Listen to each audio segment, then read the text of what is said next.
যে মসজিদের ইমাম, আপনারা রাষ্ট্রের কাছে অনেক কিছু চান, কিন্তু রাষ্ট্র পরিচালনার মধ্যে সবচাইতে মূলনীতি হওয়া উচিত আমরা রাষ্ট্রকে কি দিতে পারি।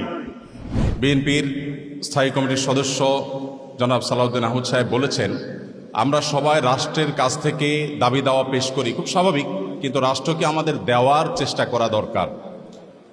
তার সাথে পরিপূর্ণভাবে সহমত পোষণ করে একটি কথা আমি বলতে চাই, সেটা হলো এদেশের 3 লক্ষ মসজিদের কমপক্ষে 6 লক্ষ ইমাম মুয়াজ্জিন রাষ্ট্রকে দেওয়ার জন্য প্রতিনিয়ত চেষ্টা করেন এবং দিয়ে যাচ্ছেন। দুর্ভাগ্যজনক বাস্তবতা, স্বাধীনতার 50 বছর পরেও ইমাম মুয়াজ্জিন এবং আলেম ওলামাদের কোনো অবদানের স্বীকৃতিটুকু রাষ্ট্র কখনো দিতে পারে নাই।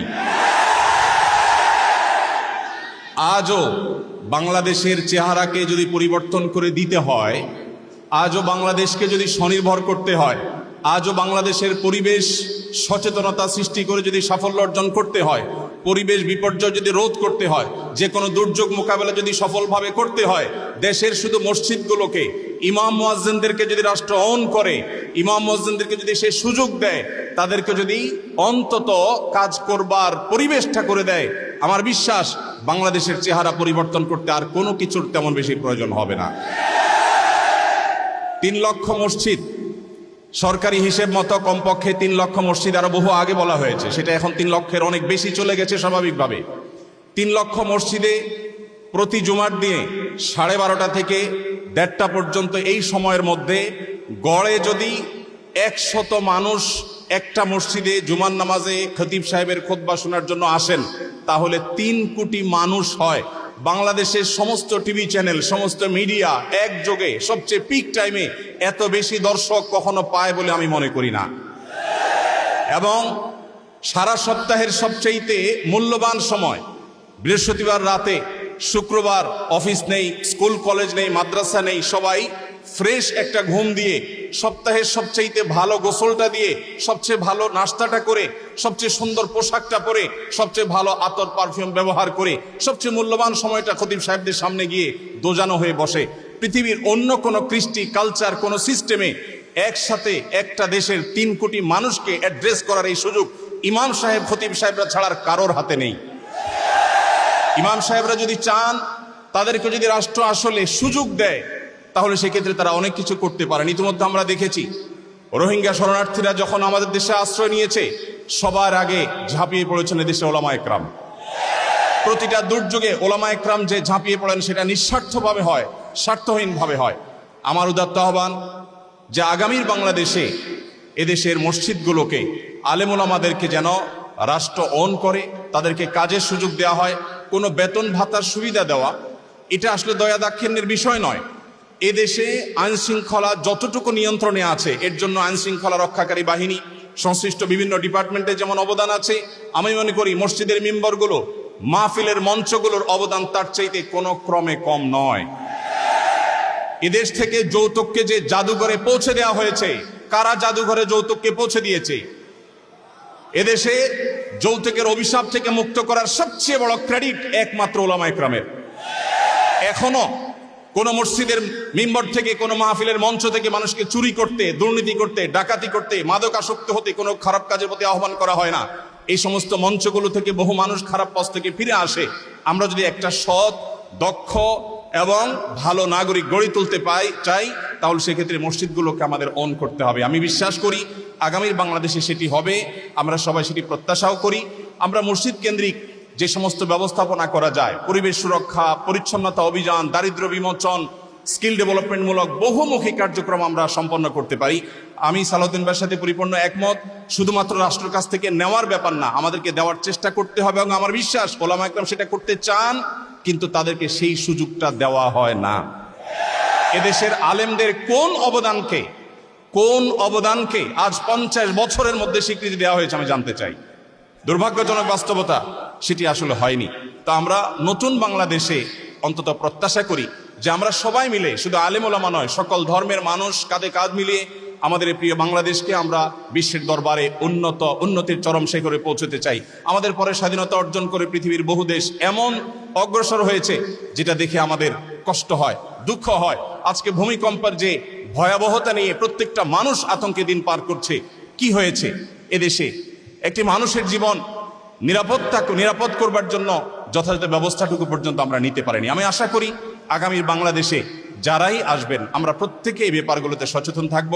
আমরা দোয়া করি আল্লাহ রাব্বুল আলামিন আমাদের রাজনৈতিক নেতৃত্বকে সেরকম শক্তি, সামর্থ্য, মানসিকতা সবকিছু দান করেন। ওলামা ইকরামের মূল্য যদি কোনো জাতি দিতে না পারে, তাদের চেয়ে বড় দুর্ভাগা আর কেউ হতে পারে না। আমি প্রায় সময় বলি, এই দেশকে যদি নিরলসভাবে, নিঃস্বার্থভাবে কোনো মানুষ ভালোবাসে, ওলামা ইকরাম হলেন সেই মানুষগুলো। অনেকে আছেন যাদেরকে হয়তো পার্শ্ববর্তী দেশ গ্রহণ করবে, অনেকে হয়তো আমেরিকা গ্রহণ করবে।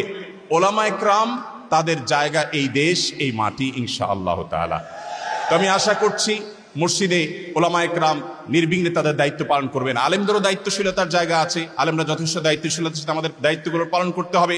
রাষ্ট্রকে এগিয়ে নিয়ে যাওয়ার পিছনে আমাদের ভূমিকা পালন করতে হবে, ঐক্যবদ্ধভাবে কাজ করতে হবে। সেই সাথে রাষ্ট্র আলেমদেরকে অন করতে হবে, আপন করতে হবে, সেই সুযোগ দিতে হবে, সেই স্বীকৃতি দিতে হবে। আমি আশা করছি আগামীর বাংলাদেশ সেই জিনিসটি হবে। আমাদের সবাইকে আল্লাহ তাআলা সেই তৌফিক দান করুন। জাযাকুমুল্লাহু খায়রা। আসসালামু আলাইকুম ওয়া রাহমাতুল্লাহি ওয়া বারাকাতুহু।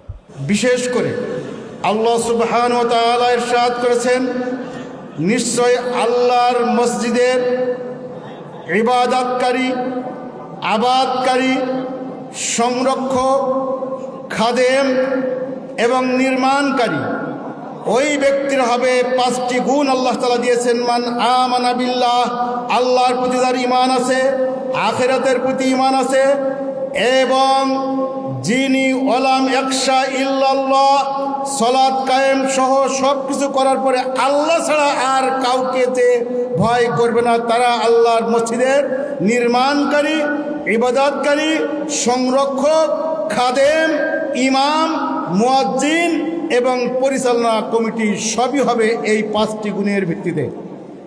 কিন্তু সুদখোর, মদখোর, গাঁজাখোর যারা সালাত আদায় করে না, অথবা সাপ্তাহিক মুসল্লি, অথবা পাক্ষিক মুসল্লি, অথবা ষান্মাসিক মুসল্লি, তারা যদি জোহরের সালাতের সময় বলে হুজুর আসরের সময় আপনার ইমামতি নেই, তাহলে ওই ইমামকে আসরে আর ইমামতির কোনো সুযোগ থাকে না আমাদের এই দেশে। তাই আজ এই 7 দফা দাবির মধ্যে আমরা বলতে চাই, সামনে যারাই ক্ষমতায় আসবেন আমাদের ইমামদের সার্ভিস রুল, পে স্কেল এবং মসজিদ পরিচালনার একটি নীতিমালা করে দিয়ে আমাদের ইমাম সাহেবগণ যাতে কোনোদিন আর অসহায়ের মতন রাস্তায় রাস্তায় ঘুরতে না হয়। একজন ইমামের চাকরি যেতে হলে, একজন ইমামের দায়িত্ব থেকে যেতে হলে অবশ্যই মুহাক্কিক, মুদাক্কিক, এক্সপার্ট টিমের মাধ্যমে তাদের বিচার হবে।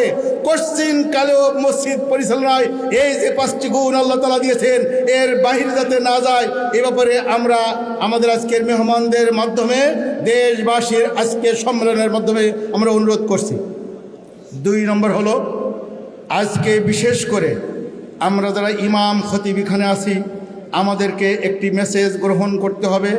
আমি জুমার খুতবায় যা বলবো, আমার মুসল্লিদের মাধ্যমে যে ইমামের ইমামতিতে সালাত কায়েম হয়, এই ইমামের ইমামতিতে সমাজের সকল কর্মকাণ্ড পরিচালিত হতে হবে।